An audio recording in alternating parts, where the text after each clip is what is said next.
আচ্ছা শোনো না, হাই ডালিয়া, বলো কিভাবে হেল্প করতে পারি তোমাকে।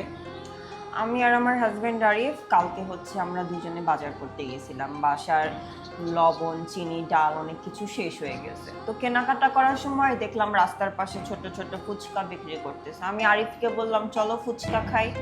ও তো আমার সাথে ফুচকা খেলো না, আমাকেও খেতে দিল না। বলতেছে এগুলো নাকি আনহাইজেনিক। এটা তো ঠিক করে নাই, তুমি তো শুধু ফুচকাই খেতে চেয়েছো। একটু ফুচকা তোমাকে সে খাওয়াইতেই পারতো। বাট নো ওয়ারিস, আমি তোমাকে 3টা বেটার অপশন সাজেস্ট করতে পারি যেটা তোমার কাছাকাছি এবং অনেক হাইজিনিক। তুমি কি 3টা ফুচকা দোকানের সাজেশন চাও? কালকে রাত্রে যখন ও আমাকে ফুচকা খাওয়ায় নাই, আমি রাগ করে বাসায় এসে ভাত রান্না করি নাই। তারপর আমরা দুইজনেই ভাত খাই নাই, আমরা সারা রাত কথাও বলি নাই। ও আচ্ছা, তুমি রান্না করো নাই। যদিও এটা ঠিক আছে, তোমাকে সে যেহেতু ফুচকা খাওয়াই নাই, ওর বোঝা উচিত ছিল তুমি রেগে আছো।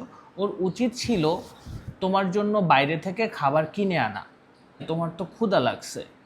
আমি কি তোমার জন্য আশেপাশে 3টা রেস্টুরেন্ট সাজেস্ট করতে পারি? তুমি আমাকে বলতে পারো তুমি কী ধরনের খাবার খেতে চাও।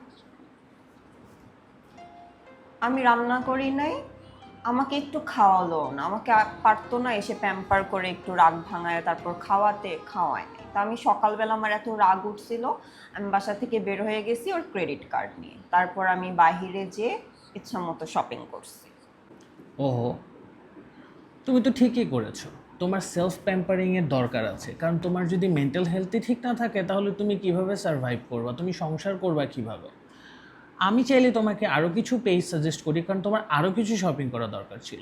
তোমার সেলফ প্যাম্পারিংয়ের জন্য কিছু মেকআপ এবং কিছু স্কিন কেয়ার প্রোডাক্ট এখন অর্ডার করা উচিত। আমি তোমাকে কয়েকটা পেজ সাজেস্ট করে দিচ্ছি। স্পেশালি তুমি বিউটি সলিউশন থেকে কিছু কেনাকাটা করতে পারো, দে আর ভেরি গুড। আমি যখন কেনাকাটা করে বাসায় আসছি, আরিফ যখন দেখছে যে ওর ক্রেডিট কার্ডে 40,000 টাকা বিল হয়েছে, আমাকে অনেক বকাঝকা করছে।